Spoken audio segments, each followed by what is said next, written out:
매주 화요일 이 시간에는 미국 정치 이야기라고 해서 미주 한인 유권자연대 KGC 장성관 사무처장님과 이 시간 미국의 정치 이야기들 나눠보도록 하겠습니다. 장성관 사무장 장성 장성관 사무처장님 연결돼 있습니다. 안녕하세요. 안녕하세요. 워싱턴 DC입니다. 안녕하세요. 오늘 이 시간에 이제 첫 시간으로 여러분들께 함께 할 텐데요. 앞으로 어떤 내용들을 조금 다뤄보면 좋은지 좀 전반적으로 소개해 주시겠어요? 우리 이 시간을?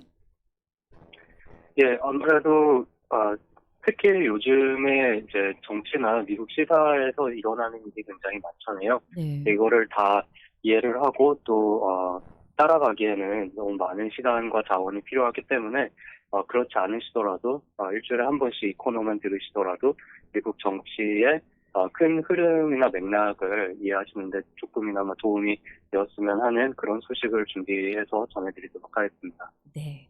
많은 분들이 기대를 해 주셔도 좋을 것 같고요. 사실 우리가 미국 정치에 관련된 뉴스를 일부러 찾아보기도 어렵고 그런 뉴스들을 접하기도 쉽지 않은데 이 시간에 워싱턴에서 직접 그 현장에서 보고 듣고 하시는 것들을 이 시간 전해 주실 테니까 많은 기대해 주시기 바랍니다. 오늘 이제 해볼 얘기는 요즘에 이제 선거철이잖아요.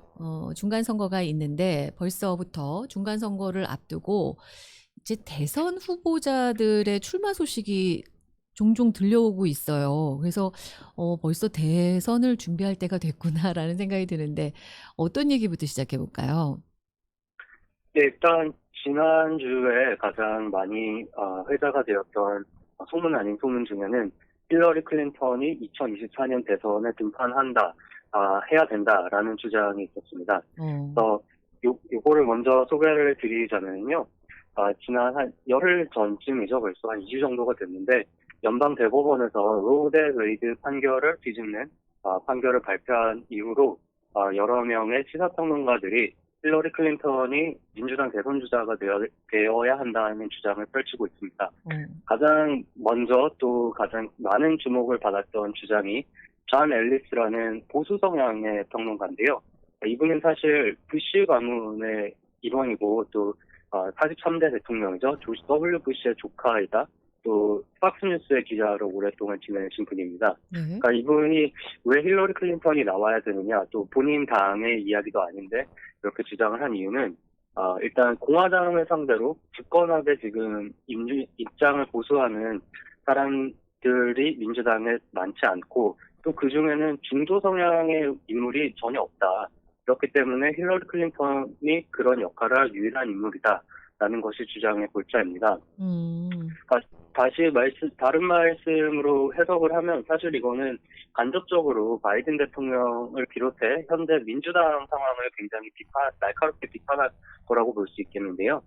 바이든 대통령 입장에서 현재 취임 이후 이제 1년 반, 2년이 가까이 되는데도 불구하고 초당적인 협치를 위해서 공화당에 과도하게 양보를 하는 동시에 또 본인은 중도 성향인데도 불구하고 또 당내 진보 좌파에게 주도권을 빼앗기고 있다라는 음. 것을 꼬집은 내용이라고 볼 수 있겠습니다. 또 한편으로는 지금 바이든 대통령의 국정 지지율이 굉장히 안 좋게 나타나고 있죠. 네. 현재 지난주 평균을 보면 국정 지지율이 긍정 38.4%, 부정 56.9%입니다. 그러니까 부정이 긍정보다 무려 18.5%포인트가 앞선 건데요. 요즘 한국에서 뭐 데드크로스라는 단어가 많이 회자되고 있는데 바이든 행정부의 경우에는 시작부터가 데드크로스였고 이 데드크로스가 점점 악화되는 모양새입니다. 뿐만 아니라 바이든 대통령은 현재 만 79살이거든요. 예. 그에 비해서 힐러리 클린턴은 74세로서 아무래도 2024년 대선 기준으로 바이든 대통령은 80세가 넘는 고령이기 때문에 네. 선수 교체가 필요하다라는 주장이 일각에서 나오는 것인데 여기에 어떻게 보면 좀 가속화를 하는 그런 역할을 하고자 이런 주장이 나온 것으로 풀이됩니다. 네. 또 한 가지 여기서 흥미로운 점은요, 예. 이 주장이 제기된 시점인데요. 그러니까 말씀하신 대로 아직 중간선거도 많이 시간이 남았는데 왜 지금부터 에 대한 이야기가 나오느냐라고 했을 때 이 주장이 로데 웨이드 판결, 그러니까 뒤집은 판결이 발표된 시점에서 나왔습니다. 네. 그러니까 그 이후로 민주당 내에서도 여러 의원들이나 또는 소위 말하는 대선 잠룡들이 이 여성 인권을 이슈로 다시 주목을 받으려는 움직임이 있었는데요. 근데 이제 이 주장을 제기한 시사평론가뿐만 아니라 민주당 내부에도 여러 명이 주장을 하고 있는데, 이 사람들의 공통된 논리는 힐러리 클린턴이야말로 여성의 민권 보장에 있어서 누구보다 앞장서온 사람이 아니냐라는 것입니다. 이는 지난 95년 베이징에서 개최되었던 UN 제4차 세계 여성회의에서 힐러리 클린턴이 당시 영부인으로서 미국 대표로 참석을 했었는데요. 이때 이 회의장에서, 본회의장에서 발표한 연설이 아직까지도 두고두고 회자가 되는 명연설인데요. 네. 이 중 한 문장이 여성의 권리가 곧 인권이고, 인권이 곧 여성의 권리다라는 말이었습니다. 그렇군요. 이 말은 명문장이기도 하지만 또 당시에 베이징이라는 곳에서 발언을 했다는 게 아마 역사적으로 큰 의의가 있는데요. 이러한 것을 종합해 봤을 때 현재 힐러리 클린턴이야말로 이 위기에 빠진 민주당에서 민주당을 구원할 수 있는 그만큼 또 독특한 자기만의 입장을 배경을 가진 그런 역할을 수행할 수 있는 인물이 아니냐라는 주장입니다. 그렇군요. 이게 갑자기 힐러리 클린턴 등판 얘기가 나와서 이게 본인 입에서 나온 건 줄 알았더니 힐러리 클린턴 대통령은 아니죠. 힐러리 클린턴은 전혀 아무 말을 한 게 아니라 보수 성향의 시사평론가 이렇게 주장을 한 거예요. 들어보니까 한 두 가지 정도로, 그러니까 크게 정리를 해볼 수 있을 것 같은데, 한 가지는 지금 이게 지금 정치판을 봤을 때 너무 양극화가 돼 있잖아요. 저쪽 공화당은 트럼프를 중심으로 해서 정말 극우로 점점 가고 있고, 민주당도 이제 바이든 대통령이 굉장히 중도 성향의 사실은 정치인인데도 불구하고 지금 너무 이 왼쪽 좌쪽으로 가고 있는 게 아니냐 봤을 때, 어떤 중도를 대표하고 양당을, 공화당과 이 민주당을 다 어우를 수 있는 그런 후보가 필요한데, 그런 의미에서 힐러리 클린턴은 굉장히 중도적인 이미지가 강하기 때문에 대선에 나와야 한다라는 주장 하나와, 이게 로드 웨이드 판결, 그러니까 낙태권을 보장하는 판결을 뒤집은 그 판결이었죠. 이 이후에 지금 미국 사회가 엄청나게 혼란을 겪고 있는데, 이 여성들의 마음을, 여성들의 이 권리를 가장 대표할 수 있는 상징적인 인물이 힐러리 클린턴이다. 그렇기 때문에 다음 대선에는 힐러리 클린턴이 나와야 한다. 이런 주장인 거네요. 어떻게 네, 정확히 짚어주셨습니다. 예. 그래서 이 이후에도 힐러리 클린턴, 그러니까 벌써 지금 2주 정도가 흘렀는데요. 힐러리 클린턴에게 직접 예. 반응을 물어보는 요청도 많이 있었습니다만은 예. 힐러리 클린턴도 아무래도 바이든이 분명히 대선에 출마할 것이고, 본인은 바이든이 2024년 대선에서 지지를 할 것이다 라고 발언을 한 것으로 전해지고요. 네. 또 카말라 해리스 부통령이 이런 관련된 질문을 최근에 너무 많이 받다 보니까 하루는 정말 굳게 마음을 먹고 약간의 짜증이 보이기도 했습니다만은 바이든이 분명히 대선에 출마할 것이고 본인이 러닝메이트가 될 것이다 라고 굉장히 확고하게 또 강력하게 발언을 한 적도 있습니다. 불과 며칠 전의 일인데요. 근데 또 한편으로는 이 같은 당 소속으로서 현직 대통령의 재선을 지지하는 것이 관례이기 때문에 이렇게 말하는 것 자체에 큰 새로운 의미가 있다고 해석하기는 어려울 것 같고요. 네. 아무래도 말씀해 주셨다시피 이 민주당의 주류 세력의 말하자면 중심을 조금 더 중도로 끌어와야 되지 않느냐라는 염려와 우려 사항이 반영된, 그리고 또 동시에 민주당 내 인물 부족에 대한 염려가 드러나는 그런 일이 아닌가라고 판단됩니다. 그렇습니다. 마침 앞에서도 얘기하셨지만 바이든 대통령의 지지율이 워낙 낮다 보니까 이런 대체 인물에 대한 얘기가 벌써부터 나오는 게 아닌가라는 생각이 드는데, 그러면 민주당 그 대선 후보로 지금 그래도 일부 거론되는 인물들이 누가 있어요? 네, 꽤 있는데요. 근데 너무 많아서 사실 다 언급을 하기는 어렵고, 예. 가장 최근 여론조사 중에, 그래도 좀 의미 있는 지지율을 기록한 후보 한 4명 정도를 말씀드리고자 합니다. 그러니까 작년 말에 모닝 컨설트라는 이 미국 정치 전문 여론조사 기관에서 행한 여론조사인데요. 그때 이 문항은 바이든 대통령이 재선에 출마하지 않는 전제하에 어떤 후보를 지지할 것인가라는 것이 문항이었고요.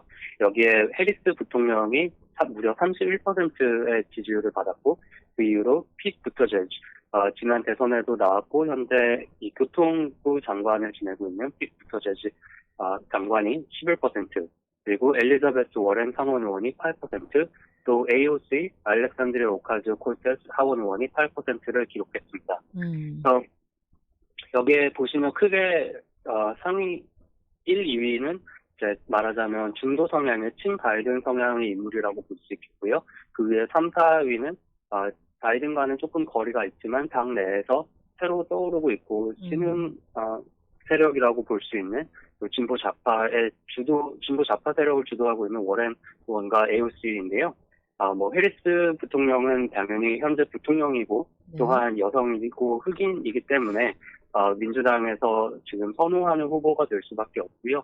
또 뿐만 아니라 아무래도 바이든 대통령이 해리스 부통령을 러닝메이트로 지명하는데도 많은 이런 요인이 작용했을 겁니다만은 해리스 부통령은 캘리포니아 버클리에서 또 버클리의 검찰총장, 또 캘리포니아 주의 검찰총장을 지냈고 그렇죠. 그 이후에 캘리포니아 주를 대표하는 연방 상원 의원이 됐는데요.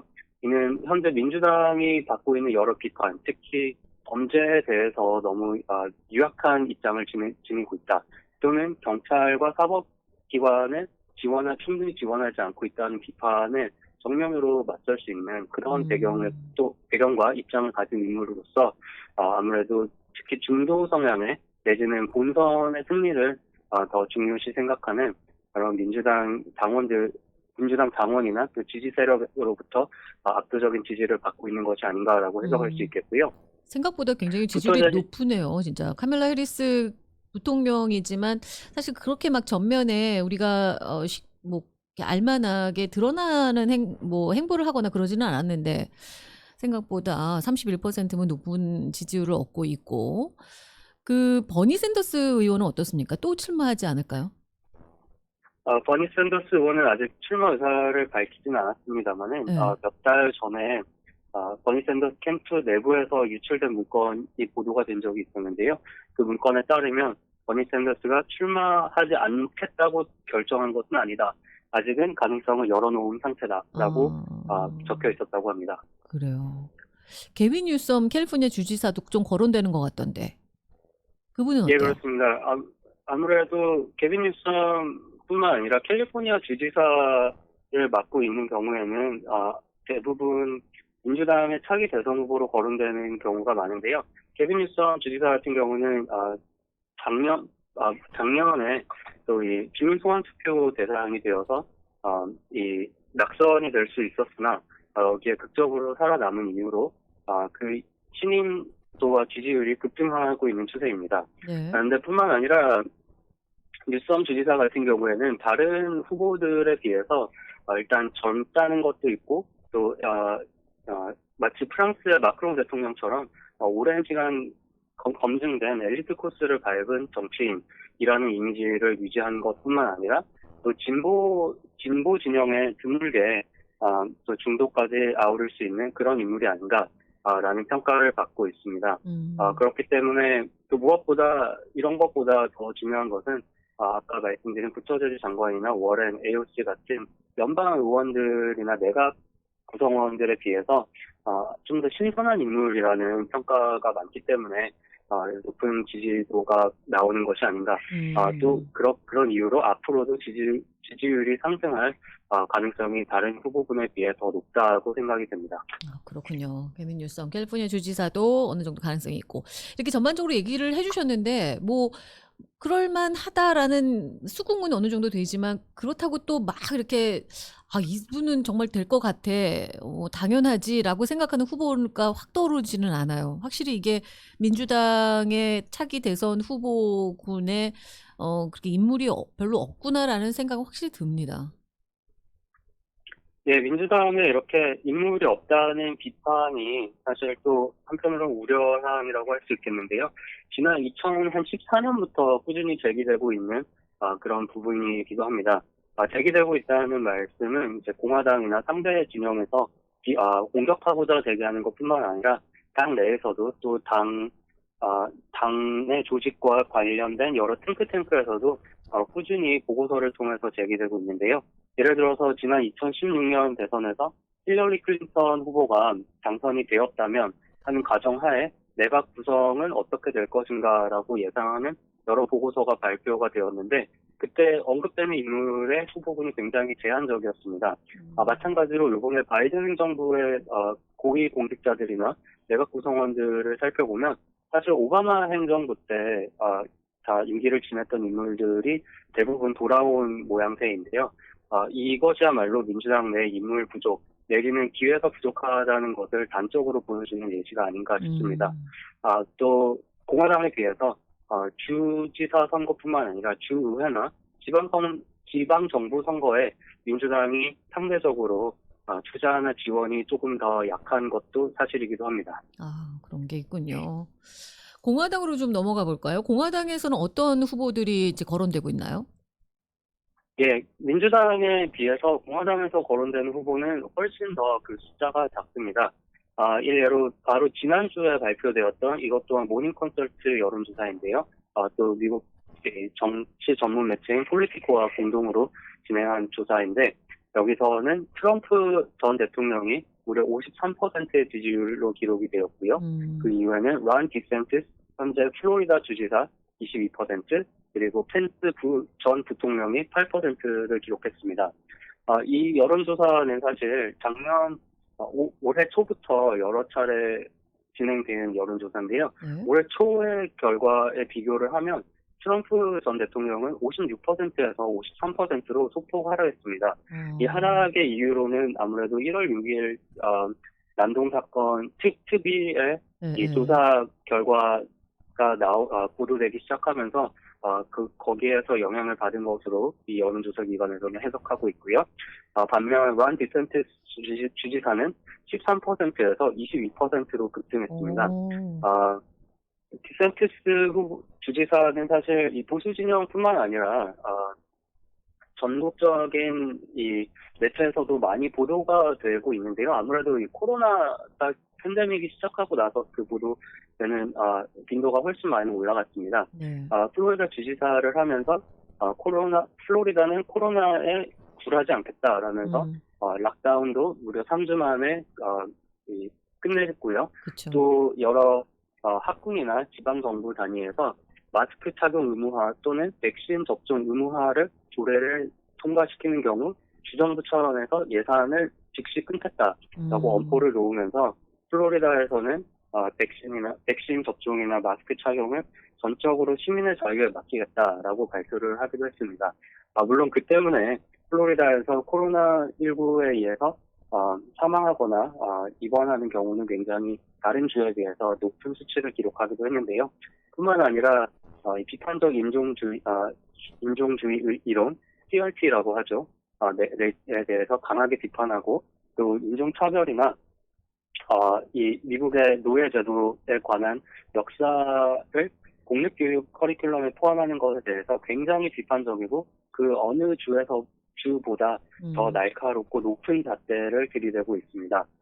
이런 등등 여러 가지 소위 문화 전쟁이라고 하는 사회적으로 큰 논란이 되고 또 공화민주 양당 사이에서 대립이 첨예한 이슈들에 있어서 그 누구보다 강경한 입장을 그 누구보다 빠르게 앞장서서 이 주도권을 선취하는 모습을 연출하면서 특히 보수 진영에서는 많은 지지율을 끌어모으고 있고요. 네. 뿐만 아니라 전국적으로 정치 매체뿐만 아니라 이 시사평론가들의 많은 이목을 끌고 있습니다. 그런 것 같아요. 디센티스 주지사는 78년생으로 또 만 어우, 43밖에 안 된 생각보다 굉장히 상대적으로 젊네요. 젊은 예. 주지사거든요.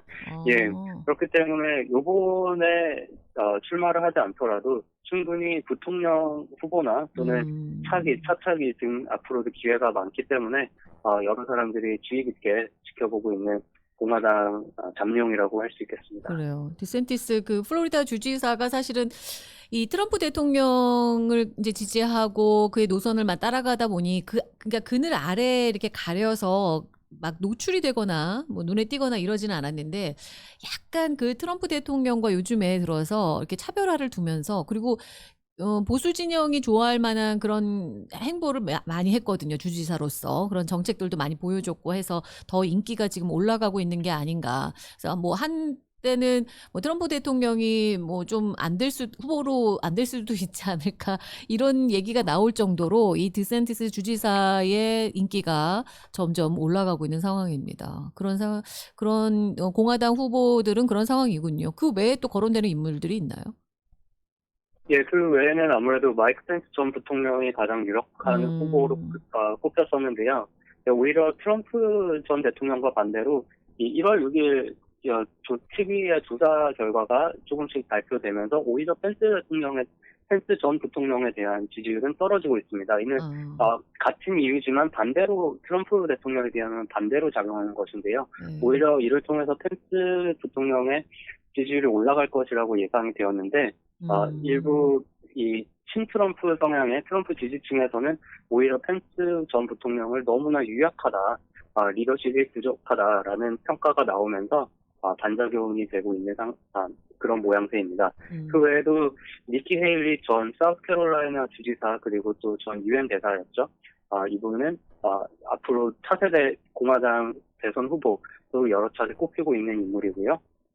이분은 이제 인도 출신 이민 가정에서 자랐고, 그런데도 여성이고, 또 중앙당의 서포트 없이 스스로가 이 주지사라는 자리까지 당선이 될 정도로, 스스로 정치 커리어를 일궈 나갔기 때문에, 공화당의 새로운, 모델을 제시했다라는 평가를 계속 받고 있고요. 니키 헤일리. 그 외에도, 네. 예. 그 외에도 릭 스캇 전 플로리다 주지사, 현 플로리다 상원의원이죠. 또 공화당 상원 선거위원회 위원장을 맡고 있는데요. 릭 스캇 상원의원 같은 경우는 2018년부터 아이오와 등 이 대선에 있어서 요충지에 이미 본인을 광고하는 여러 캠페인을 돈을 집행을 하고 있습니다. 그렇기 때문에 이분은 상원의원에 당선이 되고 나자마자 모두가 언젠가는 이 대선에 출마할 것이다라고 예상을 하고 있고요. 그 외에 조시 홀리, 미주리 상원의원인데요.